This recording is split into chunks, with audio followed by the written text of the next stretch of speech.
again back on the lens. That's the lens of the camera. You are most welcome for today's edition of NILE News. My name is Oraku Benson Pastore. Before we bounce into the details of the news, quickly first take a look at the headlines. Then I'll be bouncing back to give you the news into details. Coming up in the news headlines tonight, the Gale Council Women University organizes a remarkable cultural gala.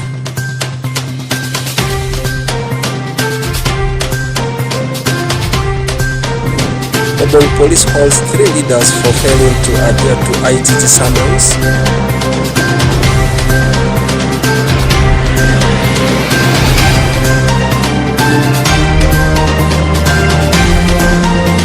And in sports, Nebiselu secures victory against the FC Mabanga. Details about this in NILE News.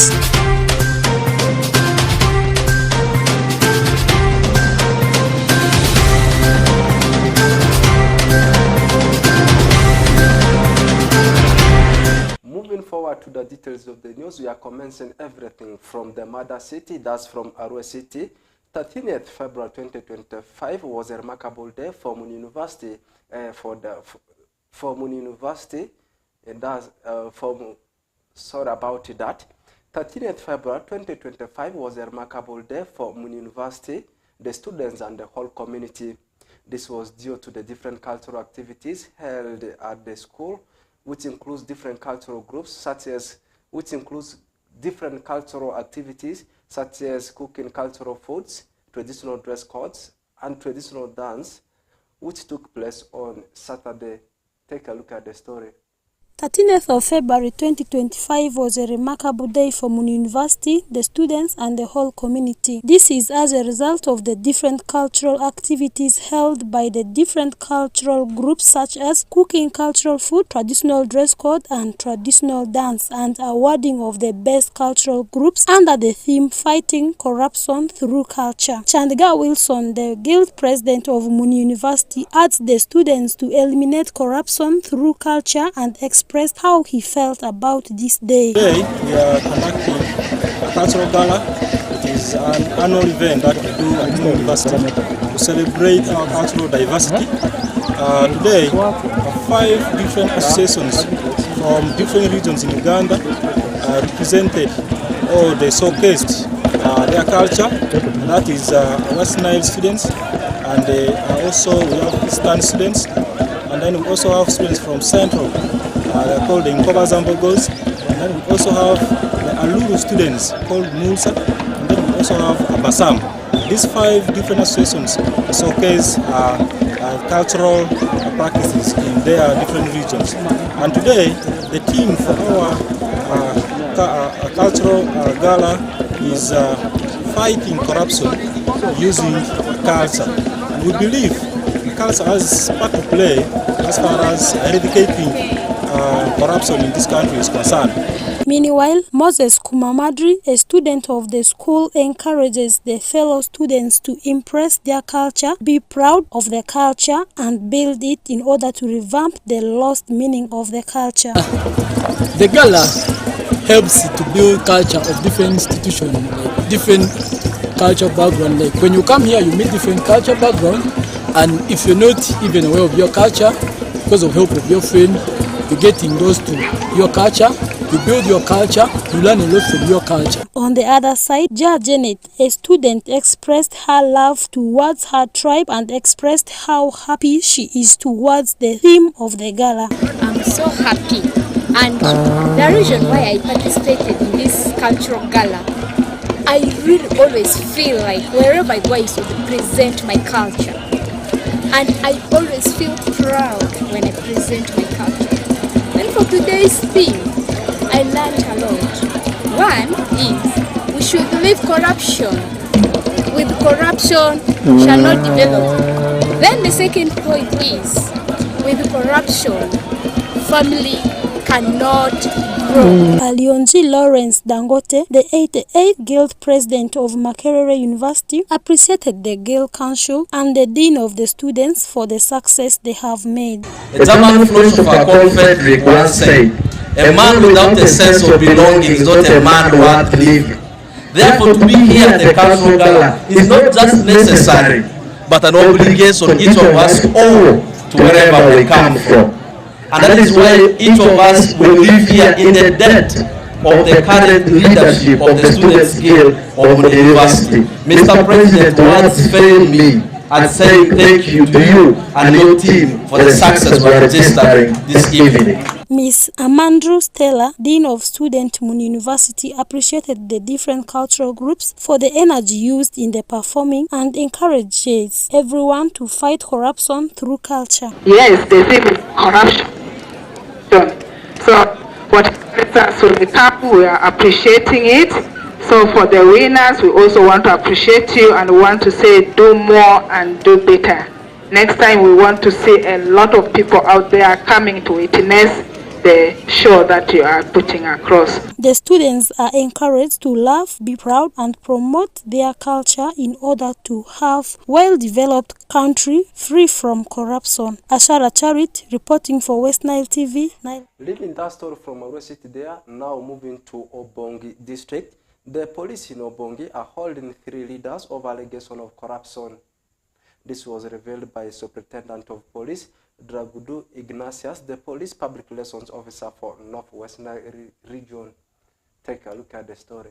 According to reports, the 3 leaders were earlier on summoned to appear before the Inspectorate of Government IGG, which sat at Obongi District Headquarters to respond to the allegations of corruption and mismanagement of public funds meant for the construction of a fish pond, but refused to appear, which prompted their arrest by the police. Superintendent of Police Dragudu Ignatius, the Police Public Relations Officer for Northwest Nile Region, said the police in Obongi have arrested and detained the 3 suspects after failing to adhere to the summons by the Inspectorate of Government, and gave details of the 3 arrested leaders.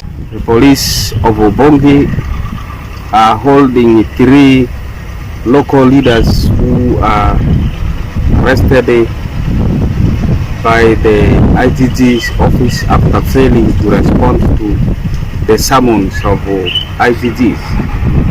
These 3 people are, one is Mr. Atiku Ratib Zafari.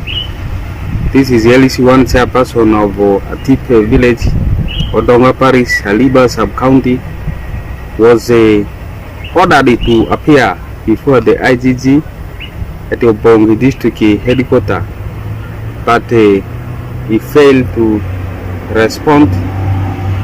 With his colleagues, one called Asiki Abdul Malik, the chairman community project management, and the 3rd person among those who are detained are Moga Sulaiman Yasin, the chairman community procurement committee, the CPC of Odonga East Fish Pond construction project. Dragudu further gave reasons for the arrest and the way forward for the 3 leaders. These 3 were summoned by the office of IGG, but they failed to report, to appear before the IGG to defend the position of an allegation which was made against them for the mismanagement of fish pond fund for fish pond project for Odonga East. They were as per now put behind the bar to help the government in an institution. And after the investigations of Office of Inspector General of Police, Inspector General of Government, this is a case of anti-corruption court. The 3 are going to appear before anti-corruption court in Kampala. They are in the Obongi CPS waiting for transportation to the anti-corruption court in Kampala. The case is direct to anti-corruption court. He, however, advised the public to desist from mismanaging government and public resources meant for the alleviation of poverty, saying such people will be arrested and prosecuted in the anti-corruption courts. But my humble advice to the local communities in the village, they should not play around with the government project.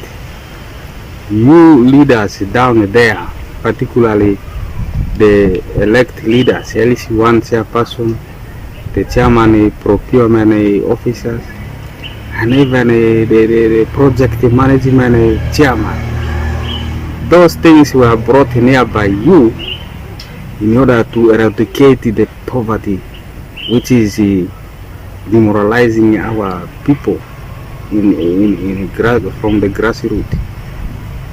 You need not to mismanage the funds which was brought to help the community, the people of Obong. So the 3 people who are in police custody are there lawfully. They are supposed to account for their action by explaining the whereabouts of the money which was allegedly they have mismanaged. Failure to that, it will amount to court proceeding in the anti-corruption court. Dominic Anthony Okumu, West Nile TV, Nile Cast.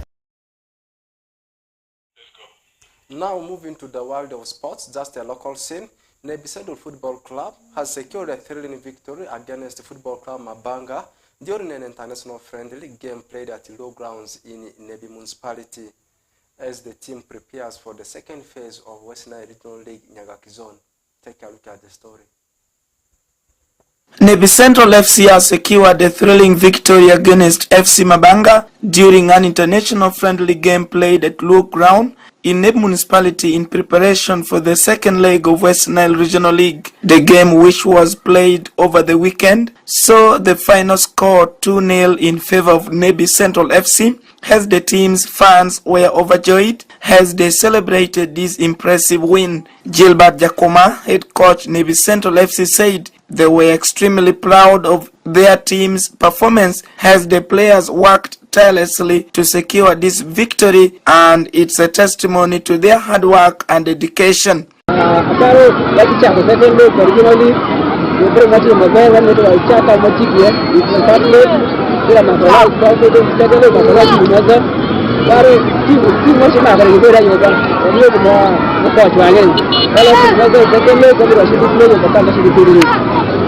Patrice Agenonga, coach FC Mabanga, revealed that they knew it was going to be a tough match, but they were determined to come and exhibit their talents in Uganda. He added that their loss is a significant boost for Nebi Central FC, who have been working to improve their standings in the league.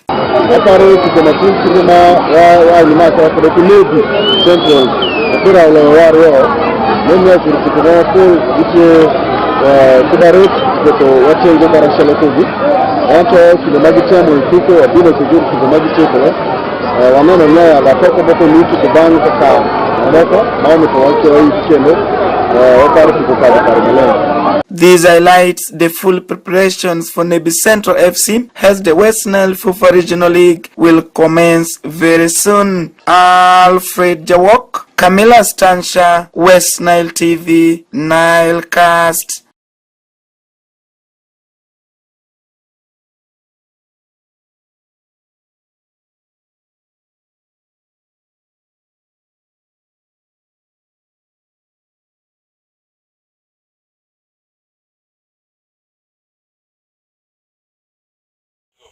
With that, we have come to the end of today's edition of Nile Cast News. It has been me, Oraku Benson Pastore, in front of the lens. Let's link up again tomorrow for the same program of news at West Nile TV.